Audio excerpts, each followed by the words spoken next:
ಸ್ತುತಿ ಮಾಡು. ಎರಡು ಕೈಗಳು ಎತ್ತಿ ದೇವರನ್ನೇ ಸ್ತುತಿ ಮಾಡು.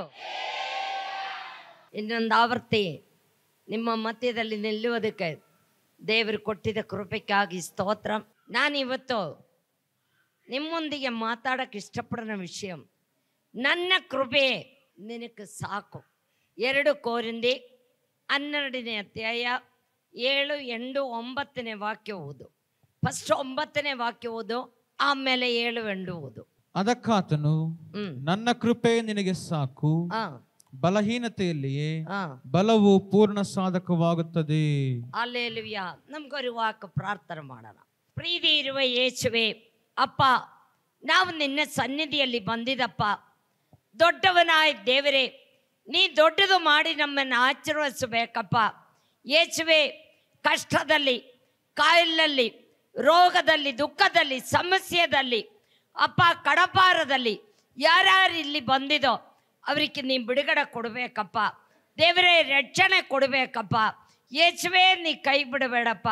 ನಾನು ಒಬ್ಬಳೇ ಇದೆ, ನಾನು ಏನು ಮಾಡಬೇಕು ನೀವು ಯೋಜನೆ ಮಾಡೋಕ್ಕೆ ಬಿಡಬೇಡಪ್ಪ.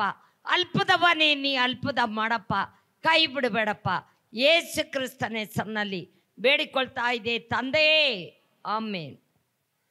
ನನ್ನ ಕೃಪೆ ನಿನಗೆ ಸಾಕು, ನನ್ನ ಬೆಲಹೀನತೆಯಲ್ಲಿ ಪರಿಪೂರ್ಣ ಸಾಧಕವಾಗುತ್ತೆ. ಪ್ರಿಯ ಮಕ್ಕಳೇ, ಪೌಲನಿಗೆ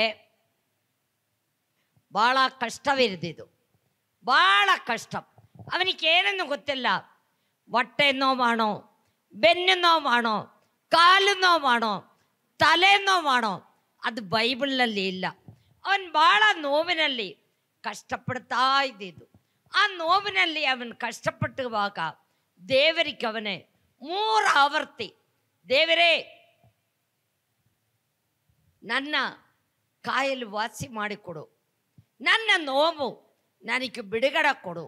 ಅವನೇನು ಮಾಡ್ತಾ ಇದ್ದಿದ್ದೋ, ಅಳುತ್ತೋ ಗೋಳಾಡಿ ಪ್ರಾರ್ಥನೆ ಮಾಡ್ತಾ ಇದ್ದಿದ್ದು. ಪ್ರಾರ್ಥನೆ ಮಾಡುವಾಗ ಪೌಲನೇ 6ನೇ ಹೇಳಿದಾಲ್, ಅನೇಕ ರೋಗಿಗಳ ಸೌಖ್ಯ ಮಾಡುವ ವ್ಯಕ್ತಿ. ಅನೇಕ ದರ್ಶನಗಳು, ಅನೇಕ ಕೃಪಗಳು ಅವನಿಗೆ ಕೊಟ್ಟಿದ್ದು. ಪೌಲನ್ ಫಸ್ಟ್ ಕ್ರಿಸ್ತ ವಿರೋಧಿಯಾರದು. ಕ್ರಿಸ್ತ ವಿರೋಧಿಯಾಗಿ ಜೀವಿಸಿದ ಪೌಲನಿಗೆ ದೇವರ ಆರಿಸಿಕೊಂಡು ಅವನಿಗೆ ಅನೇಕ ಕೃಪಗಳು, ವರಗಳು, ಶಕ್ತಿಯು ದೇವರದ್ದು ಎಲ್ಲ ವಿಧ ಆಶೀರ್ವಾದ ಅವನಿಗೆ ಕೊಟ್ಟಿದ್ದು. ಆವಾಗ ಅವನಿಗೆ ಅಹಂಕಾರ ಜಾಸ್ತಿ ಆಗಬಾರ್ದು. ಈಗ ರೋಗ ಶಾಂತಿ ವರಂ, ಭೂತ ಶಾಂತಿ ವರಂ, ಪ್ರವಾದನ ವರಂ ಅಂದ ವರಗಳು ಕೊಡುವವರಿಗೆ ಅವರಿಗೆ ಸ್ವಲ್ಪ, ಎಲ್ಲರಿಗೂ ಇಲ್ಲ, ಒಬ್ಬರೊಬ್ಬರಿಗೆ ಸ್ವಲ್ಪ ಅಹಂಕಾರ ಜಾಸ್ತಿ ಆಗುತ್ತೆ. ಅಹಂಕಾರ ಬರಬಾರ್ದು ಅನ್ನೋಲ್ಲ. ಇದರಲ್ಲಿ ಸೈತಾನ್ ನಿಂತ್ಕೊಂಡು ಅವನೇ ಏನು ಮಾಡ್ತಾ ಇದೆ, ಚುಚ್ಚುತ್ತಾ ಇದೆ. ಸೈತಾನ್ ನಿಂತ್ಕೊಂಡು ಚುಚ್ಚುವಾಗ ಇವನಿಗೆ ಅಹಂಕಾರ ಆಗಬಾರ್ದು ಅನ್ನೋ ರೀತಿಯಲ್ಲಿ ಸೈತಾನೇ ಒಂದು ದೂದನೆ ಅವನ ಮುಂದೆ ಕಳಿಸಿದ್ದು. ಆ ದೂದನ್ ನಿಂತ್ಕೊಂಡು ಚುಚ್ಚುತ್ತಾ ಇದೆ. ಚುಚ್ಚಿನ ಟೈಮಿನಲ್ಲಿ ದೇವರು ಅವನಿಗೆ ಹೇಳ್ತಾ ಇದೆ, ನನ್ನ ಕೃಪೆ ನಿನಗೆ ಸಾಕು, ನನ್ನ ಶಕ್ತಿ ಬೆಳಗಿನದೆಯಲ್ಲಿ ತುಂಬಿ ಬರ್ತಾ ಇದೆ. ಪ್ರಿಯ ಮಕ್ಕಳೇ, ನೀ ಯೋಚನೆ ಮಾಡ್ಬೋದು, ನಾನು ಒಬ್ಬಳೇ ಇದೆ, ನನಗೆ ಕಡಪಾರ ಜಾಸ್ತಿ ಆಯಿತು, ನಾನು ರೋಗಿ ಆಯಿತು, ನಾನು ಕ್ಯಾನ್ಸರ್ ಆಯಿತು, ನನಗೆ ಪರಾಲಿಸಿಸ್ ಹೊಡೆದಿದ್ದು, ನನಗೆ ಹಂಗೆ ಅನೇಕ ಕಷ್ಟಗಳ, ಕಾಲು ನೋವು, ಬೆನ್ನು ನೋವು, ತಲೆ ನೋವು, ಅನೇಕ ನೋವುಗಳ ನಾನು ಪಾರಪಡ್ತಾ ಇದ್ದೇನೆ. ಪ್ರಿಯ ಮಕ್ಕಳೇ, ನೀನು ದೇವರನ್ನೇ ಕಂಡುಕೊಂಡಿದ್ದ ಒಂದು ವ್ಯಕ್ತಿ ಆണെങ്കിൽ, ದೇವರ ಕೃಪಾ ನಿನ್ನಲ್ಲಿ ಇದೆಯಲ್ಲ, ದೇವರ ಶಕ್ತಿ ನಿನ್ನಲ್ಲಿ ಇದೆಯಲ್ಲ, ನೀ ಭಯಪಡೋದು ಬೇಕಾಗಿಲ್ಲ. ನಾನು ಉಂಡಿಯಾಗಿ ಇದೇನೆ ನೀ ಯೋಜನೆ ಮಾಡಬೇಡ. ದೇವರೇನು ಹೇಳ್ತಾ ಇದೆ, ನನ್ನ ಕೃಪೆ ನಿನಗೆ ಸಾಕು. ದೇವರ ಕೃಪಾ ಬೇಕು. ನಾವಿಲ್ಲಿ ಮಾತಾಡೋದೆ ದೇವರ ಕೃಪಾ. ನೀ ಇಲ್ಲಿ ಬಂದಿದೆ ದೇವರ ಕೃಪಾ, ಸೈತಾನ್ ಕೃಪೆ ಅಲ್ಲ, ದೇವರ ಕೃಪಾ. ದೇವರ ಕೃಪೆ ಇಲ್ಲದೆ ನಮಗೆ ಇಲ್ಲಿ ಸಭೆಯಲ್ಲಿ ಬರುವುದಕ್ಕೋ, ದೇವರನ್ನೇ ಆರಾಧನೆ ಮಾಡುವುದಕ್ಕೋ, ಪ್ರಸಂಗ ಮಾಡುವುದಕ್ಕೋ, ಹಾಡು ಆಡುವುದಕ್ಕೋ, ರೋಗಿಗಳೇ ವಾಸಿ ಮಾಡೋಕ್ಕೋ, ഭൂതങ്ങളെ ಬಿಡಿಸೋದಕ್ಕೋ ആകതില്ല. എല്ലാം ದೇವರ ಕೃಪೆയാണ്. ನೀನು ಅದಕ್ಕೆ ಶಕ್ತಿಯಾಗಿ ದೇವರಿಗೆ ಏನು ಮಾಡಬೇಕೋ ಪ್ರಾರ್ಥನೆ ಮಾಡ್ಕೋಬೇಕು. ಪ್ರಾರ್ಥನೆಯಲ್ಲಿ ಬಿಡುಗಡೆ ಇದೆ, ಆರಾಧನೆಯಲ್ಲಿ ಬಿಡುಗಡೆ ಇದೆ. ಇನ್ನೊಂದು ವಾಕ್ಯ ಓದನ, ಆದಿಕಾಂಡ 15ನೇ ಅಧ್ಯಾಯ 1ರಿಂದ 5ನೇ ವಾಕ್ಯವರೆ. ಈ ಸಂಗತಿಗಳು ನಡೆದ ಮೇಲೆ ಅಬ್ರಾಮನಿಗೆ ದರ್ಶನದಲ್ಲಿ ಯೆಹೋವನ ವಾಕ್ಯವುಂಟಾಯಿತು. ಏನೆಂದರೆ, ಅಬ್ರಾಮನೇ ಭಯಪಡಬೇಡ, ನಾನು ನಿನಗೆ ಗುರಾಣಿಯಾಗಿದ್ದೇನೆ. ಹಲ್ಲೆಲೂಯಾ. ಅಬ್ರಹಾಮನಿಗೆ ದೇವರು ಹೇಳ್ತಾ ಇದೆ, ನಾನು ನಿನ್ನ ಗುರಾಣಿಯಾಗಿದ್ದೇನೆ. ಗುರಾಣಿ എന്ന് പറഞ്ഞാൽ ಏನು? ನಮ್ಮ ಕಾರು ಏನು ಮಾಡೋಕ್ಕಾಗೋದಿಲ್ಲ. ಅದು ಒಂದು ಗುರಾಣಿ. ಹಿಂಗೆ ದೇವರೇ ಗುರಾಣಿಯಾಗಿ ನಮ್ಮ ಜೊತೆಯಲ್ಲಿ ಇರುವಾಗ ஒரு ಸೈತಾನಿಕೋ ஒரு ಮಾಟಮಂದ್ರ ಶಕ್ತಿಕೋ ಯಾರಿಗೆ ನಮ್ಮೇ ಏನು ಮಾಡೋಕ್ಕಾಗೋದಿಲ್ಲ. ದೇವರೇ ನನ್ನ ಉಡನೆ ಏನು ಹೇಳ್ತಾ ಇದೆ? ಅಬ್ರಾಮನೇ ಭಯಪಡಬೇಡ, ನಾನು ನಿನಗೆ ಅಬ್ರಹಾಮನೇ ಭಯಪಡಬೇಡ. ದೇವರು ನಿನ್ನ ಹೆಸರೆತ್ತಿ ಹೇಳ್ತಾ ಇದೆ, ನೀ ಭಯಪಡಬೇಡ. ನಿನಗೇನೇಲಿ ಕಷ್ಟವಿರ್ಬೋದು, ಕಾಯಿಲೆ ಇರ್ಬೋದು, ನೋವಿರ್ಬೋದು, ಸಮಸ್ಯೆ ಇರ್ಬೋದು. ದೇವರು ಹೇಳ್ತಾ ಇದೆ, ಭಯಪಡಬೇಡ, ಭಯಪಡಬೇಡ. ಆವಾಗ ನಿನಗೋಸ್ಕರ ಅತ್ಯಧಿಕ ಬಹುಮಾನ ಇತ್ತದೆ ಎಂಬುದೇ. ನಾನು ನಿನಗೋಸ್ಕರ ದೊಡ್ಡ ಬಹುಮಾನವನ್ನು ಇಟ್ಟುಕೊಂಡಿದ್ದೆ. ಉಡನೆ ತಿರುಗಿ ಮಾತಾಡ್ತಾ ಇದ್ದೆ ದೇವರಿಗೆ. ಏನು ಕೊಟ್ಟರೇನು? ಕೊಟ್ಟದೇನು? ನಾನು ಸಂತಾನವಿಲ್ಲದವನಾಗಿ ಹೋದವನಾದನು. ನಾನು ಸಂತಾನವಿಲ್ಲವನಾಗಿ ನಡೀತಾ ಇದೆಯಲ್ಲ. ನನ್ನ ಆಸ್ತಿಯೆಲ್ಲ ದಮಸ್ಕದ ಎಲಿಯಾಸನ ಪಾಲಾಗುವುದು. ಆಸ್ತಿಯೆಲ್ಲ ದಮಸ್ಕೋಸ್ನಲ್ಲಿ ಇರುವ ಎಲಿಯಾಸರ್ಗೆ ನಾನು ಕೊಡಬೇಕಲ್ಲ. ನನಗೆ ಸಂತತಿ ಇಲ್ಲ. ನನ್ನ ಜೊತೆಯಲ್ಲಿ ಯಾರಿರ್ತಾ ಇದೆ? ಎಲಿಯಾಸರ್ನ ಹೇಳಿ ಒಬ್ಬನೇ, ಅವನ ಸಾಕು ಮಗನಾಗಿ ಅವನ ಜೊತೆಯಲ್ಲಿ ಇರ್ತಾ ಇದೆ. ಈ ನನ್ನ ಆಸ್ತಿ ಎಲ್ಲ ಬೇಕಾದಷ್ಟು ಆಸ್ತಿ ಇರುವವನ ಅಬ್ರಹಾಮ. ಇದೆಲ್ಲ ಯಾರಿಗೆ ಕೊಡಬೇಕು? ಈ ಎಲಿಯಾಸರ್ಗೆ ಕೊಡಬೇಕಲ್ಲ ಅಂತ ಹೇಳುವಾಗ ಅಬ್ರಹಾಮನೇ ದೇವರು ಏನು ಮಾಡ್ತಾ ಇದೆ? ಕರ್ಕೊಂಡು ಬಂದು ಹೊರಗಡೆ ಕರ್ಕೊಂಡು ಬಂದು, ನೋಡು ಈ ನಕ್ಷತ್ರವನ್ನೇ ನಿನಗೆ ಕೆಣ್ಸಕ್ಕಾಗುತ್ತಾ? ಕಡಲ್ ಕರೆಯಿಲೆ ಮರಳುಗಳೇ ನಿನಗೆ ಕೆಣ್ಸಕ್ಕಾಗುತ್ತಾ? ಅಷ್ಟು ಸಂಧಾನವನ್ನೇ ನಾನು ಕೊಡ್ತೀನಿ.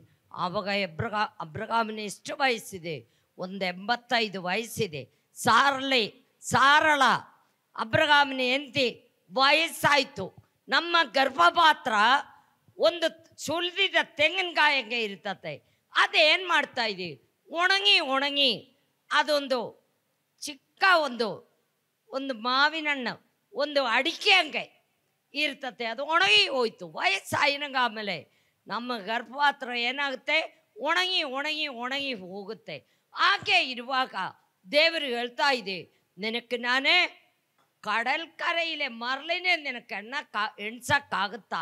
ಈ ನಕ್ಷತ್ರವನ್ನೇ ನಿನಕ್ಕೆ ಎಣ್ಸಕ್ಕಾಗುತ್ತಾ? ಅಷ್ಟು ಮಕ್ಕಳೇ ನಾನು ಕೊಡ್ತೀನಿ. ಓಹ್ ಪ್ರಿಯ ಮಕ್ಕಳೇ, ನಮ್ಮ ದೇವರು ಯಾರು? ನಂಬಿಗಸ್ತನಾಯ ದೇವರು. ಆ ದೇವರನ್ನ ನೀ ಏನು ಮಾಡಬೇಕು? ನಂಬಬೇಕು. ದೇವರು ನಿನಕ್ಕೆ ಕೊಡ್ತೀನಿ ನೀ ಹೇಳಿದಾಳು. ಅಯ್ಯೋ ನನಗೆ ಕೊಟ್ಟಿಲ್ಲ, ಇಷ್ಟು ವರ್ಷ ಆಯಿತು. 85ನೇ ವಯಸ್ಸಿನಲ್ಲಿ ದೇವರು ಅವನಿಗೆ ಇದೆಲ್ಲ ಕೊಡ್ತೀನಿ ಅಂತ ಹೇಳಿದೆ. ಎಷ್ಟೇ ವಯಸ್ಸಿನಲ್ಲಿ ಸಂತಾನವನ್ನೇ ಕೊಟ್ಟಿದೆ, ಮಕ್ಕಳನ್ನೇ ಕೊಟ್ಟಿದೆ? 100ನೇ ವಯಸ್ಸಿನಲ್ಲಿಯ ನಿನಗೆ ಕೊಟ್ಟಿಲ್ಲ. ನೀ ಯೋಧನೆ ಮಾಡಿ ನೀ ಏನು ದೇವರು ಬೇಡ, ದಿಂಡು ಬೇಡ, ನನಗೆ ಕೊಡ್ತೀನಿ ಅಂತ ಹೇಳಿಟ್ಟು ಏನು ಕೊಟ್ಟಿಲ್ಲ. ಮಕ್ಕಳೇ, ನಿನ್ನೆ ಪರೀಕ್ಷೆ ಮಾಡೋಕ್ಕಾಗಿ ದೇವ್ರು ಕಾಯ್ತತೆ. ನೀ ಆವಾಗ ಅಯ್ಯೋ ನನಗೇನು ಕೊಟ್ಟಿಲ್ಲ, ನಾನು ದೇವರನ್ನೇ ಬಿಟ್ಟು ಬಿಡೋಣ, ದೇವ್ರು ನನಗೇನು ಕೊಟ್ಟಿಲ್ಲ ಅಂದ ನೀ ಯೋಜನೆ ಮಾಡಬೇಡ. ಎಲ್ಲ ಕೊಡಕ್ಕೆ ಶಕ್ತಮಾನ ಇವರು ದೇವರಾಣ, ನಮ್ಮ ದೇವರು. ಆ ದೇವರು ನಿನಗೆ ಕೊಟ್ಟೇ ಕೊಡ್ತತೆ. ನಿನ್ನೆ ಚುಚ್ಚೋದಕ್ಕಾಗಿ ಒಂದು ಸೈತಾನ್ ಎತ್ತುಕೊಂಡು ನಿನ್ನೆ ಚುಚ್ಚುತ್ತೆ. ನಿನ್ನ ಬಿಸಿನೆಸ್ಸನ್ನು ಮುಂದಕ್ಕೆ ಬಿಡೋದಿಲ್ಲ. ನಿನ್ನ ಸಭೆಯಲ್ಲಿ ಜನವಿಲ್ಲದ ಮುಂದಕ್ಕೆ ಬಿಡೋದಿಲ್ಲ. ಆಮೇಲೆ ನಿನ್ನ ಶುಶ್ರೂಷ ನಿನಗೆ ಪ್ರಸಂಗ ಮಾಡೋಕ್ಕೆ ಶಕ್ತಿ ಇಲ್ಲದೆ ಸೈತಾನ್ ನಿನ್ನೆ ಮುಂದಕ್ಕೆ ಬಿಡೋದಿಲ್ಲ. ನಿನಗೆ ಮಕ್ಕಳಿಲ್ಲ, ನಿನಗೆ ರೋಗವಿದೆ, ಕಷ್ಟವಿದೆ, ಕಾಯಿಲಿದೆ, ಸಮಸ್ಯೆಗಳಿದೆ, ಭಾಳ ನೋವಿನಲ್ಲಿ ನೀ ನರಳಾಡ್ತತೆ. ಆವಾಗ ಸೈತಾನ್ ನಿಂತುಕೊಂಡು ಚುಚ್ಚುತ್ತಾ ಇದೆ. ಚುಚ್ಚುವಾಗ ದೇವರು ನಿನಗೇನು ಹೇಳ್ತಾ ಇದೆ? ನನ್ನ ಕೃಪೆ ನಿನಕ್ಕೆ ಸಾಕು, ನನ್ನ ಶಕ್ತಿ ನಿನ್ನ ಬೆಲಹೀನತೆಯಲ್ಲಿ ಪೂರ್ಣ ಸಾಧಕವಾಗುತ್ತೆ, ಪೂರ್ಣ ಸಾಧಕವಾಗುತ್ತೆ. ಪ್ರಿಯ ಮಕ್ಕಳೇ, ನಾವು ಏನು ಮಾಡಬೇಕು? ನಂಬಬೇಕು. ನಂಬಿಕೆ ಹಣ ದೊಡ್ಡದೆ. ನಮಗೆ ಪೂರ್ಣ ಸಾಧಕವಾದಿ ದೇವರು ನಮ್ಮ ಕಾಯಬೇಕು. ಆ ದೇವರನ್ನೇ ನಾವೇನು ಮಾಡಬೇಕು? ಯಾವಾಗಲೂ ಪ್ರಾರ್ಥನೆ ಮಾಡೋದು, ದೇವರ ಸನ್ನಿಧಿಯಲ್ಲಿ ತಗ್ಗಿಸ್ಕೋಬೇಕು. ತಗ್ಗಿಸೋದಕ್ಕೆ ಹಣ ಮನುಷ್ಯರಿಗೆ ಬೇಕಾಗುತ್ತದೆ, ತಗ್ಗಿಸೋದಕ್ಕೆ ಇಲ್ಲ. ಈ ಕಾಲ ಮಕ್ಕಳಿಗೆ ತಗ್ಗಿಸೋದಕ್ಕೆ ಇಲ್ಲ. ಏನೇನು ಒಂದು ಹೇಳಿದ ಸಾಕು, ಸಿಟ್ಟು ಮಾಡಿಕೊಂಡೆ ಮನೆ ಕುಂದಿರ್ತತೆ. ದೇವರು ಬೇಡ, ದಿಂಡು ಬೇಡ, ಏನು ಬೇಡ. ಅವರು ನನ್ನ ಹತ್ರ ಪ್ರೀತಿಯಲ್ಲಿ ಮಾತಾಡೋಂಗಿಲ್ಲ, ಅವರು ನನ್ನ ತಿರುಗಿ ನೋಡೋಂಗಿಲ್ಲ, ನನಗೇನು ಕೊಡೋಂಗಿಲ್ಲ. ಇನ್ನು ಅವರ ಸಭೆಯಲ್ಲಿ ಯಾತಕ್ಕೋಬೇಕು? ಪಾಸ್ಟ್ರಮ್ಮೆ ನಿನಗೇನು ಕೊಡೋದಿಲ್ಲ. ನಿನಗೆ ಕೊಡೋದು ಸರ್ವಶಕ್ತನಾಯ ದೇವರಾಳು. ಆ ದೇವರನ್ನೇ ನೋಡೋಕ್ಕಾಗಿ ನೀ ಬರಬೇಕು. ಆ ದೇವರ ಸನ್ನಿಧಿಯಲ್ಲಿ ನೀ ಬೇಡ್ಕೋಬೇಕು, ಕೂವಾಡಬೇಕು, ಅಳಬೇಕು. ಆವಾಗ ದೇವರು ನಿನಗೆ ಎಲ್ಲ ಒಂದಲ್ಲ ಎಲ್ಲ ಕೊಡ್ತತೆ. ನಿನ್ನ ಪಾಪಗಳು ದೇವರ ಮುಂದೆ ಏನು ಮಾಡಬೇಕು? ಅರಿಕೆ ಮಾಡ್ಕೋಬೇಕು. ನೀ ಆರಾಧನೆಗೆ ಬರುವಾಗ ನೀ ಏನು ಪಾಪ ಮಾಡಿದೋ ಅದು ದೇವರ ಮುಂದೆ ಅರಿಕೆ ಮಾಡ್ಕೋಬೇಕು. ದೇವರೇ, ನಾನಿಂದ ಪಾಪ ಮಾಡಿದ್ದು, ನಾನಿಂದ ಮಾತಾಡಿದ್ದು, ನೀ ಕ್ಷಮಿಸೋ. ನಿನ್ನ ಮಗಳಾಗಿ, ನಿನ್ನ ಮಗನಾಗಿ ನನ್ನನ್ನು ಆರಿಸ್ಕೋ. ಯಾರಿಗೆ ಹೇಳಬೇಕು? ದೇವರಿಗೆ ಹೇಳಬೇಕು. ನಿನ್ನ ಪಾಪ ಇಟ್ಟುಕೊಂಡೆ ನೀ ದೇವರನ್ನೇ ಆರಾಧನೆ ಮಾಡೋಕ್ಕೆ ಬಂದಿದ್ದಾಳೆ. ದೇವರು ನಿನಗೆ ಯಾವ ಆಶೀರ್ವಾದ ಕೊಡೋದಿಲ್ಲ, ನಿನಗೆ ಸೌಖ್ಯ ಕೊಡಬೇಕೆ. ಬಾಸುಂಡಗಳಿಂದ, ನನ್ನ ದೇವರದಿ ಬಾಸುಂಡಗಳಿಂದ ನಿನಗೇನಾಗುತ್ತೆ? ಗುಣವಾಗುತ್ತೆ. ನಿನ್ನಲ್ಲಿ ನೀ ಇರುವ ಪಾಪಗಳೆಲ್ಲ ದೇವರ ಮುಂದೆ ಅರಿಕೆ ಮಾಡಿ ನೀನು ದೇವರಿಗೆ ಒಪ್ಪಿಸಿ ಕೊಡಬೇಕು. ಅಯ್ಯೋ, ಯಾರು ನೋಡಿಲ್ಲ, ನನ್ನ ಗಂಡ ನೋಡಿಲ್ಲ, ನನ್ನ ತಂದೆ ತಾಯಿ ನೋಡಿಲ್ಲ, ಯಾರು ನೋಡಿಲ್ಲ ಅಂತ ನೀ ಯೋಚನೆ ಮಾಡ್ತತೆ. ನೋಡುವ ಒಬ್ಬನಿದೆ ಮಕ್ಕಳೇ, ನೋಡುವ ಒಬ್ಬನಿದೆ. ಅವನೇ ಆರಾಧನೆ ಮಾಡೋಕ್ಕಾಗಿ ನೀ ಬಂದಿದ್ದದೆ. ನೀ ಅದಕ್ಕೇನು ಮಾಡಬೇಕು? ದೇವರ ಮುಂದೆ ಎಲ್ಲ ವಿಷಯಗಳು ಹೇಳಿ ಆತನ ನಿಮಗೆ ಬಿಡುಗಡೆ ಕೊಡುವ ದೇವರಾಣು. ಬಿಡುಗಡೆ ಕೊಡುವ ದೇವರು ನಮ್ಮ ಯೇಸು ಒಬ್ಬನೇ ನಿನಗೆ ಬಿಡುಗಡೆ ಕೊಡ್ತತೆ. ಬೇರೆ ಯಾರು ನಿನಗೆ ಬಿಡುಗಡೆ ಕೊಡಲ್ಲ. ದೇವರು ನಿನ್ನ ಹೃದಯವನ್ನು ನೋಡ್ತಾ ಇದ್ದೀವಿ. ನಿಂದೆ ಹೃದಯ ನೋಡುವ ದೇವರಾಣು ಯಾರೇ? ಯೇಸು ಕ್ರಿಸ್ತನು. ಆ ಯೇಸುವಿನ ಮುಂದೆ ನೀ ಅರಿಕೆ ಮಾಡಿ ದೇವರ ಮುಂದೆ, ದೇವರೇ ನಾನು ಪಾಪಿ, ನೀವು ಒಪ್ಪುಕೋಬೇಕು. ನೀ ಪಾಪಿ, ನಾನು ಏನು ಮಾಡಿಲ್ಲ, ನಾನು ಹಾಗೆ ಮಾಡಿಲ್ಲ, ಹೀಗೆ ಮಾಡಿಲ್ಲ ನೀ ಹೇಳಿದ ದೇವರು ನಿನ್ನನ್ನು ಆಶೀರ್ವಾದ ಮಾಡೋದಿಲ್ಲ. ಇನ್ನೊಂದು ವಾಕ್ಯ ಓದನ, ರೋಮರ್ ವಾಯ್ಪಾಠ 7ನೇ ವಾಕ್ಯವಣೆ, ರೋಮರ್ 16ನೇ ಅಧ್ಯಾಯ 20ನೇ ವಾಕ್ಯ. ಶಾಂತಿದಾಯಕನಾದ ದೇವರು ಶೀಘ್ರವಾಗಿ ಸೈತಾನೆ ನಿನ್ನ ಕಾಲ್ಕಳಗಡೆ ಹಾಕಿ ತೊಳೆದು ಬಿಡಕ್ಕೆ ಶಕ್ತವಾನಾಯ ದೇವರು ಎಲ್ಲಿ ಬಂದಿದೆ? ಇಲ್ಲಿ ಬಂದಿದೆ. ನೋಡ, ಯೇಸು ಇಲ್ಲೇ ಇದೆ. ಆ ಸೈತಾನ ಎಲ್ಲಿ ಇದೆ? ನಂದೆ ನಿಂದೆ ಕಾಲ್ ಕೆಳಗಡೆ ಇದೆ. ಶೀಘ್ರವಾಗಿ ನೀ ಆ ಸೈತಾನ ಏನ್ ಮಾಡಬೇಕು? ತೊಳೆದು ಬಿಡಬೇಕಲ್. ನಿನ್ನಲ್ಲಿ ಯಾರು ವಾಸ ಮಾಡಬೇಕು? ಯೇಸು ವಾಸ ಮಾಡಬೇಕು. ಯೇಸು ನಿನ್ನ ಜೊತೆಯಲ್ಲಿ ಇರುವಾಗ ನಿನಗೆ ಶೀಘ್ರವಾಗಿ ನಿನ್ನೆ ಹಾಳು ಮಾಡಕ್ಕೆ ಬರೋಣ ಸೈತಾನೆ ಏನು ಮಾಡಬೇಕು? ತೊಳೆದು ಬಿಡಬೇಕಲ್. ನಿನ್ನಲ್ಲಿ ಯಾರು ವಾಸ ಮಾಡಬೇಕು? ಪರಿಶುದ್ಧಾತ್ಮ ವಾಸ ಮಾಡಬೇಕು. ಪರಿಶುದ್ಧಾತ್ಮ ನಿನ್ನಲ್ಲಿ ವಾಸ ಮಾಡಿದಲ್ಲಿ ಮಾತ್ರವೇ ಸೈತಾನೆ ನಿನಗೆ ತೊಳೆದು ಬಿಡಕ್ಕಾಗುತ್ತೆ. ಸೈತಾನೆ ಬಿಟ್ಟು ತೊಳ್ಕೋ. ನಿನಗೆ ಧೈರ್ಯವಾಗಿ ಹೇಳಕ್ಕಾಗುತ್ತೆ, ಧೈರ್ಯವಾಗಿ ಹೇಳಬೇಕಲ್. ನಿನ್ನಲ್ಲಿ ಯಾರು ವಾಸ ಮಾಡಬೇಕು? ಪರಿಶುದ್ಧಾತ್ಮ. ನೀ ಇಲ್ಲಿ ಬಂದು 2 ಚಪ್ಪಾಳೆ ಹೊಡೆದು ಒಂದು ಅಲ್ಲೆಲಿಯ ಹೇಳೋದಕ್ಕೆ ಅದು ಪರಿಶುದ್ಧಾತ್ಮ ಅಲ್ಲ. ಪರಿಶುದ್ಧಾತ್ಮ ನೀ ಪ್ರಾರ್ಥನೆ ಮಾಡುವಾಗ ಆ ಪರಿಶುದ್ಧಾತ್ಮನ ಅಭಿಷೇಕ ನಿನ್ನಲ್ಲಿ ಇರಬೇಕು. ನೀ ಪ್ರಸಂಗ ಕೇಳುವಾಗ, ವಾಕ್ಯ ಕೇಳುವಾಗ ನಿನಗೆ ಸುಮ್ಮನೆ ಇದಕ್ಕಾಗುತ್ತಾ? ನೀ ಏನು ಮಾಡಬೇಕು? ಸತ್ಯದಲ್ಲಿ, ಆತ್ಮದಲ್ಲಿ ದೇವರನ್ನೇ ಆರಾಧನೆ ಮಾಡಬೇಕು, ಸ್ತುತಿ ಮಾಡಬೇಕು, ಪ್ರಾರ್ಥನೆ ಮಾಡಬೇಕು. ನಮ್ಮ ಬಾಯಲ್ಲಿ ಯಾವಾಗಲೂ ಏನಿರಬೇಕು? ಎಲೆ ಅಡಿಕೆ ಇರಬೇಕಾ? ಬಿಡಿ ಸಿಗರೇಟ್ ಇರಬೇಕಾ? ಕುಡ್ಕತ್ತಾರ ಬೋಟಲ್ ಇರಬೇಕಾ? ಯಾವುದಿರಬೇಕು? ಸ್ತುತಿ ಸ್ತೋತ್ರವಿರಬೇಕು. ಸ್ತುತಿಗೆ ಯೋಗ್ಯನಾಗಿ ಒರುವನ್ ಯಾರು? ನಮ್ಮ ಯೇಸು. ಆರಾಧನೆಗೆ ಯೋಗ್ಯನಾಗಿ ಒರುವನ್ ಯಾರು? ನಮ್ಮ ಯೇಸು. ಆ ದೇವರನ್ನೇ ನಾವೇನು ಮಾಡಬೇಕು? ಯಾವಾಗಲೂ ಸ್ತುತಿ ಮಾಡಬೇಕು, ಯಾವಾಗಲೂ ಆರಾಧನೆ ಮಾಡಬೇಕು. ಆರಾಧನೆಗೆ ಯೋಗ್ಯನಾಗಿ ಒರುವನ್ ನಮ್ಮ ಯೇಸು ಮಾತ್ರ. ನಿನ್ನ ಮಕ್ಕಳಿಗೆ ವಿರೋಧವಾಗಿ, ನಿನ್ನ ಗಂಡನಿಗೆ ವಿರೋಧವಾಗಿ, ನಿನ್ನ ಕೆಲಸಕ್ಕೆ ವಿರೋಧವಾಗಿ, ನಿನ್ನ ಏನೇನು ನೀ ಮಾಡ್ತಾ ಇದೆಯೋ ಅದಕ್ಕೆ ವಿರೋಧವಾಗಿ ಸೈತಾನ್ ಏನು ಮಾಡ್ತಾ ಇದೆ? ನಮ್ಮ ನಾಶಪಡಿಸೋಕ್ಕಾಗಿ ಓಡಾಡ್ತಾ ಇದೆ. ಆ ಸೈತಾನ್ ನಿನ್ನೆ ಬಿಟ್ಟು ಹೋಗ್ಬೇಕಲ್ಲ. ನಿನ್ನಲ್ಲಿ ಯಾರು ವಾಸ ಮಾಡಬೇಕು? ಪರಿಶುದ್ಧಾತ್ಮ ವಾಸ ಮಾಡಬೇಕು. ಸೈತಾನ್ ಬಂದು ನಿನ್ನೆ ನೋಡುವಾಗ ನೀ ಯೇಸುವಿನ ರಕ್ತದಲ್ಲಿ ತೊಳೆಯಲ್ಪಟ್ಟ, ಯೇಸುವಿನ ರಕ್ತದಲ್ಲಿ ಮುದ್ರೆ ಇಟ್ಟು ದೇವರು ನಿನಕ್ಕೆ ಬೇಲಿ ಕಟ್ಟಿ ಇರಿಕೆಯಾಣ. ಸೈತಾನ ನಿನ್ನೆ ಏನು ಮಾಡೋಕ್ಕಾಗೋದಿಲ್ಲ. ಆ ಸೈತಾನ ಏನು ಮಾಡ್ತಾ ಇದೆ? ನೋಡಿಬಿಟ್ಟು ವಾಪಸ್ ಹೋಗುತ್ತೆ, ನೋಡಿಬಿಟ್ಟು ವಾಪಸ್ ಹೋಗುತ್ತೆ. അതുപോലെ ವಿಮೋಚನ ಕಾಂಡ 3ನೇ ಅಧ್ಯಾಯ 2 ಓದು.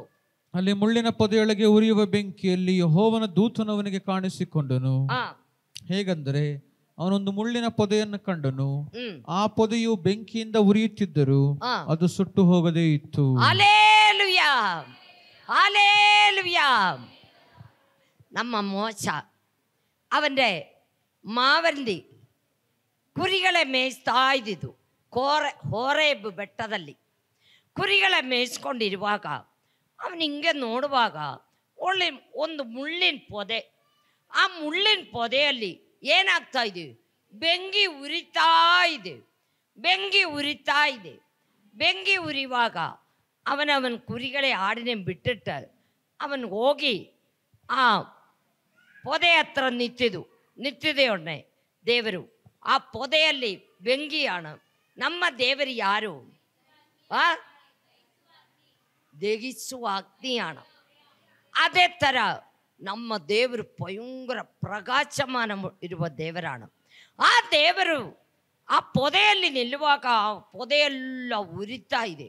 ಅವನು ಬಂದ ತಕ್ಷಣವೇ ಮೋಚೆ ಮೋಚೆ ನಿನ್ನ ಕಾಲಿನಲ್ಲಿ ಕೆರೆ ದೂರ ಬಿಸಾಕು ತಂದು ಅವನ್ ಬಿಸಾಕಿ ಬಿಟ್ಟು ಬರುವಾಗ, ನಾನು ನಿನ್ನನ್ನು ಐಗುಪ್ತ ದೇಶದಲ್ಲಿ ಇಸ್ರಾಯೇಲ್ ಮಕ್ಕಳದಿ ಅಳು ನನ್ನ ಕಿವಿಯಲ್ಲಿ ಬರ್ತಾ ಇದೆ, ಅವರೇ ಬಿಡಿಸ್ಕೊಂಡು ಬರಕ್ಕಾಗಿ ನಾನು ನಿನ್ನನ್ನು ಆರಿಸಿಕೊಂಡಿದೆ. ನೀ ಕುರಿಗಳಿಂದ ನಡೆಯಕ್ಕಲ್ಲ, ನಾನು ನಿನ್ನನ್ನು ಆರಿಸಿಕೊಂಡಿದೆ. ಹಾಗೆ ಹೇಳುವಾಗ ಅವನು ಬಹಳ ತಾಳ್ಮೆಯಿಂದ ಬಹಳ ದುಃಖದಲ್ಲಿ ದೇವರಿಗೆ ಕೇಳ್ತಾ ಇದೆ, ದೇವರೇ ನಾನು ತೊಗಲು ಮಾತಿರುವವನು, ನನಗೆ ಯಾವ ಬುದ್ಧಿ ಇಲ್ಲ, ಯಾವ കഴിವೂ ಇಲ್ಲ. ದೇವರಿಗೆ ಹೇಳಿದು ಪ್ರಿಯ ಮಕ್ಕಳೇ, ದೇವರಿಗೆ ಬೇಕಾಗುന്നത് വലിയ ಶ್ರೀಮಂತರೇ, ದುಡ್ಡಿರುವವರೇ, ಹಾನ್ಸಮ್ ಇರುವವರೇ, ಭಯಂಕರ ಬುದ್ಧಿ ಇರುವವರೇ ಒಂದೊಂದು ದೇವರಿಗೆ ಬೇಡ. ದೇವರಿಗೆ ಬೇಕಾಗನೆ ನನ್ನಿಂದ ನಿನ್ನಿಂದ ಪಡುವರಾಗಿ ದೇವರನ್ನೇ ಪ್ರೀತಿ ಮಾಡ್ರನ ಮಕ್ಕಳನ್ನೇ ಸಾಕು. ನಾನು ತೊಗಲು ಮಾತಿರುವವರೇ, ಮೀನು ಹಿಡಿಯವರೇ, 6,000 ದವೆ ಇರದ ಮನುಷ್ಯರೇ, ಅಂಥವರೆയൊക്കെയാണ് ದೇವರಿಗೆ ಬೇಕಾಗುന്നത്. ನನ್ನಿಂದ ನಿಮ್ಮಿಂದ പാവപ്പെട്ട പടുവരായ പാപികളെ ഉടുക്കിയാണ് ಯೇಸು ಈ ಲೋಕದಲ್ಲಿ ಬಂದಿರದ. ಯಾರು ಶ್ರೀಮಂತರೇ ದೇವರಿಗೆ ಬೇಕಾಗಿಲ್ಲ, ಯಾವ ಬುದ್ಧಿಮಾನೇ ದೇವರಿಗೆ ಬೇಕಾಗಿಲ್ಲ, ನಾನು ಅಹಂಕಾರವಿರುವ ಯಾರೇ ದೇವರಿಗೆ ಬೇಕಾಗಿಲ್ಲ. ಅವನೇ ದೇವರೇ. ಎಲ್ಲಿ ಕಳಿಸಿದು? ಐಗುಪ್ತ ದೇಶದಲ್ಲಿ. ಯಾತ ಕಳಿಸಿದು? ಇಸ್ರೇಲ್ ಮಕ್ಕಳನ್ನೇ ಬಿಡಿಸ್ಕೊಂಡು ಬರಕ್ಕಾಗಿ, ಒಂದು ನಾಯಕನಾಗಿ. ಎಷ್ಟೋ ಕಾಲಾಳ ಜನ, 6 ಲಕ್ಷ ಕಾಲಾಳ ಜನ నేను ಬಿಡಿಸ್ಕೊಂಡು ಬರೋಕ್ಕೆ ಇಂದ ನನ್ನಿಂದ ಕಷ್ಟಪಟ್ಟ ಒಂದು ಅಪ್ಪನೇ. ಅವನಿಗೆ ಅವತ್ತು ವಯಸ್ಸಿರಿದಿದ್ದು, ಅವನಿಗೆ 80 ವಯಸ್ಸೋಳವಿರಿದಿದ್ದು. 80 ವಯಸ್ಸು, 40 ವಯಸ್ಸು ಅವನ್ ಫರೋನ್ ರಾಜನ ಅರಮನೆಯಲ್ಲಿ ವಾಸ ಮಾಡ್ತಾ ಇದ್ದಿದ್ದು. ಆಮೇಲೆ 40 ವರ್ಷ ಕುರಿಗಳಿಂದ ಅವನ್ ನಡೀತಾ ಇದ್ದಿದ್ದು. 40 ವರ್ಷ ದೇವರದಿ ಹೆಜ್ಜಾಡಿನಲ್ಲಿ ಈ ಜನಗಳೇ ರಕ್ಷಿಸಕ್ಕಾಗಿ ಅಲ್ಲಿಂದ ಬಿಡಿಸ್ಕೊಂಡು ಮರುಭೂಮಿಯಲ್ಲಿ ವಾಸ ಮಾಡ್ತಾ ಇದ್ದಿದ್ದು. ಪ್ರಿಯ ಮಕ್ಕಳೇ, ನಮ್ಮನ್ನು ದೇವರು ಆರಿಸಿಕೊಂಡಿದೆ ಯಾತಕ್ಕೆ? ಕಷ್ಟಪಡಿದ ಜನಗಳೇ, ಪಾಪದಲ್ಲಿ ಬಿದ್ದಿರಿನ ಜನಗಳೇ, ರೋಗದಲ್ಲಿ ಬಿದ್ದಿರಿನ ಜನಗಳೇ, ಭೂತ ಬಾಧಿತರಾಯ ಜನಗಳೇ ಬಿಡಿಸ್ಕೊಂಡು ಬರಕ್ಕಾಗಿಯಾಣ ದೇವರು ನಮ್ಮೆ ಆರಿಸಿಕೊಂಡಿದ್ದೆ. ಅದೇ ಥರ ನಾವು ದೇವರನ್ನೇ ಆರಾಧನೆ ಮಾಡೋಕ್ಕಾಗಿ ಇಲ್ಲಿ ಬಂದಿದೆ. ನಾವು ಹೇಗೆ ದೇವರನ್ನೇ ಆರಾಧನೆ ಮಾಡಬೇಕು ಅದು നിങ്ങൾ ಮನೆಗೆ ಹೋಗಿ ಓದುಕೋ. ಲೂಕನ ಬರೆದ ಸುವಾರ್ತೆ 7ನೇ ಅಧ್ಯಾಯ 36ರಿಂದ 39ವರೆ. ಒಂದು ಪಾಪಿಯಾಯ ಹೆಂಗ್ಸ, ಅವಳ 1 ವರ್ಷವೆಲ್ಲ ಕಷ್ಟಪಟ್ಟ ವಾಸನೆ ಇರುವ ಎಣ್ಣೆ, ಅದಾയത് ತೈಲ ಹಿಡ್ಕೊಂಡು ಬಂದೆ ದೇವರ ಮೈ ಮೇಲೆ ಒಡೆದ, ಕಣ್ಣೀರಿನಲ್ಲಿ ಅವಳ ದೇವರದಿ ಕಾಲು ತೊಳೆದೆ, ಕೂದಲಿನಲ್ಲಿ ಒರೆಸಿ ಅವಳು ನಿಂತುಕೊಂಡು ಅಳ್ತಾ ಇದ್ದಿದ್ದು. ಪ್ರಿಯ ಮಕ್ಕಳೇ, ಪ್ರಿಯ ಸಹೋದರ ಸಹೋದರಿ, ನೀ ದೇವರನ್ನೇ ಆರಾಧನೆ ಮಾಡಕ್ಕೆ ಬರುವಾಗ ನಿನ್ನ ಹೃದಯ ಏನು ಮಾಡಬೇಕು? ಅಪ್ಪಳಂ ಪೊಡಿ ಪೊಡಿ ಮಾಡಿದಂಗೆ ನಿನ್ನ ಹೃದಯ ಪೊಡಿ ಪೊಡಿ ಮಾಡಬೇಕು. ಪೊಡಿ ಪೊಡಿ ಮಾಡಿ ನೀ ಏನು ಮಾಡಬೇಕು? ತೆಂಗಿನಕಾಯಿ ಒಡೆಯುವಾಗ ತೆಂಗಿನಕಾಯಿ ಪೀಸ್ ಆಗುತ್ತೆ, ನೀರು ಚಿಮುಕುತ್ತೆ. ಅದೇ ಥರ ನಿನ್ನ ಹೃದಯ ಒಡೆದ ನೀ ಕಣ್ಣೀರು ಸುರಿಸಿ ದೇವರನ್ನೇ ಏನು ಮಾಡಬೇಕು? ಆರಾಧನೆ ಮಾಡಬೇಕು. ಆವಾಗ ನಿನಗೇನು ಸಿಗುತ್ತೆ? ಬಿಡುಗಡೆ ಸಿಗುತ್ತೆ, ಬಿಡುಗಡೆ ಸಿಗುತ್ತೆ. ನಿನ್ನ ರೋಗ ಸೌಖ್ಯವಾಗುತ್ತೆ, ನಿನ್ನ ಸಾಲಭಾರ ಎಲ್ಲ ಬಿಟ್ಟು ಹೋಗುತ್ತೆ. ನಿನ್ನ ಮೈ ಮೇಲಿರಿക്കുന്ന ಎಲ್ಲ ದೆವ್ವಕಾಟುಗಳು, ಎಲ್ಲ ಸೈತಾನ್ ಪೀಡಗಳು, ಎಲ್ಲ ಮಾಟಮಂದಿರ ಶಕ್ತಿಗಳು ನಿನ್ನೆ ಬಿಟ್ಟು ಹೋಗಬೇಕೆ. ನೀ ಏನು ಮಾಡಬೇಕು? ಸತ್ಯದಲ್ಲಿ ಆತ್ಮದಲ್ಲಿ ದೇವರನ್ನೇ ಆರಾಧಿಸಬೇಕು. ನೀನು ನಿನ್ನ ಶರೀರ, ಆತ್ಮ, ಪ್ರಾಣ ದೇವರಿಗೆ ಏನು ಮಾಡಬೇಕು? ಸಮರ್ಪಣೆ ಮಾಡಬೇಕು. ನೀ ಇಲ್ಲೇ ನಿಲ್ಲದು, ನಿನ್ನ ಮನಸ್ಸ ಕಾಡಿನಲ್ಲಿ ಹೋಗೋದು ಮಾಡಿದ ದೇವರು ನಿನ್ನ ಹತ್ರ ಬರೋದಿಲ್ಲ. ನಮ್ಮ ಸತ್ಯ ದೇವರು, ಜೀವಿಸುವ ದೇವರಿಲ್ಲೇ ಇದೆ. ആ ദേവരെ സ്വർഗം തൻ്റെ സിംഹാസനവും ഭൂമി തൻ്റെ പാദപീഠവുമായിരിക്കുന്ന ಯೇಸುವಿನ ಕರಂ ನಿನ್ನ ಮೇಲೆ ಬರಬೇಕಲ್ಲೇ, ನಿನ್ನೆ ಮುಟ್ಟಬೇಕಲ್ಲ. ನೀ ಏನು ಮಾಡಬೇಕು? ಕೂವಾಡಿ ಅಳಬೇಕು. ನೀ ಮನೋವೇದನೆಯಲ್ಲಿ ಇಲ್ಲಿ ಬಂದಿರ್ಬೋದು, ನೀ ದುಃಖದಲ್ಲಿ ಇಲ್ಲಿ ಬಂದಿರ್ಬೋದು, ನೀ ಕಡಬಾರದಲ್ಲಿ ಇಲ್ಲಿ ಬಂದಿರ್ಬೋದು. ನಿನಗೇನು ಕಷ್ಟವಿದೆಯೋ, ಏನು ಕಾಯಲಿದೆಯೋ, ಏನು ಸಮಸ್ಯೆ ಇದೆಯೋ, ನೀ ಕಣ್ಣೀರು ಸುರಿಸಬೇಕು. ಕಣ್ಣೀರು ಸುರಿಸಿ ಸತ್ಯದಲ್ಲಿ ಆತ್ಮದಲ್ಲಿ ದೇವರನ್ನೇ ಆರಾಧನೆ ಮಾಡಬೇಕು. ಆರಾಧನೆ ಮಾಡಿದಾಲ್ ದೇವರು ನಿನ್ನೆ ಎಲ್ಲ ವಿಧದಲ್ಲಿ ಆಶೀರ್ವಾದ ಮಾಡಿ, ನನ್ನ ಕೃಪೆ ನಿನಕ್ಕೆ ಸಾಕು, ನನ್ನ ಶಕ್ತಿ ನಿನ್ನ ಬೆಳಗಿನದೆಯಲ್ಲಿ ಏನಾಗ್ತಾ ಇದೆ? ಪೂರ್ಣ ಸಾಧಕವಾಗ್ತಾ ಇದೆ, ಪೂರ್ಣ ಸಾಧಕವಾಗ್ತಾ ಇದೆ. ಈ ವಾಕ್ಯಗಳಾಲೆ ದೇವರು ನಿಮ್ಮನ್ನು ಆಶೀರ್ವದಿಸಲಿ. ನಿಮ್ಗೇನು ಕಷ್ಟವಿದೆಯೋ, ಏನು ಸಮಸ್ಯೆ ಇದೆಯೋ, ನೀ ಮೊಣಂಗಾಲು ಊರು, ದೇವರೇ ನಾನು ಯಾವುದೂ ಇಲ್ಲ, ಏನೂ ಇಲ್ಲ, ನನ್ನ ಪಾಪ ಎಲ್ಲ ಅರಿಕೆ ಮಾಡೋ. ಏನು ಪಾಪ ಮಾಡಿದೋ? ಒಂದು ವಾರ ಹೋದ ಭಾನುವಾರದಿಂದ ಈ ಭಾನುವಾರ ಬರೆ ನೀ ನೋಡುವಾಗ ನೋಡಂಡಿಯ ಜಾಗೆಯಲ್ಲಿ ನೋಡಿದ, ನಡಿಯಂಡಿಯ ಜಾಗೆಯಲ್ಲಿ ನಡೆದಿದ, ಹೋಗಂಡಿಯ ಜಾಗೆಯಲ್ಲಿ ಹೋಯ್ತಾ, ಅದೆಲ್ಲ ನೀ ಯೋಜನೆ ಮಾಡಿ ದೇವರ ಮುಂದೆ ಅರಿಕೆ ಮಾಡಿ ನೀ ದೇವರ ಸನ್ನಿಧಿಯಲ್ಲಿ ಬಾ. ದೇವರು ನಿನ್ನನ್ನು ಆಶೀರ್ವಾದ ಮಾಡುತ್ತೆ. ನಾನು ಪ್ರಾರ್ಥನೆ ಮಾಡ್ತೀನಿ ನಿಮಗಾಗಿ. Hallelujah, hallelujah. ಸ್ತೋತ್ರ, ಸ್ತೋತ್ರ, ಸ್ತೋತ್ರ. ಪ್ರೀತಿಯುಳ್ಳ ಸ್ವರ್ಗೀಯ ತಂದೆಯೇ, ಅಪ್ಪ, ಈ ಮಕ್ಕಳು ನಿನ್ನ ಸನ್ನಿಧಿಯಲ್ಲಿ ಬರ್ತಾ ಇದೆ. ಈ ಮಕ್ಕಳನ್ನೇ ನೀ ಆಶೀರ್ವದಿಸಪ್ಪ.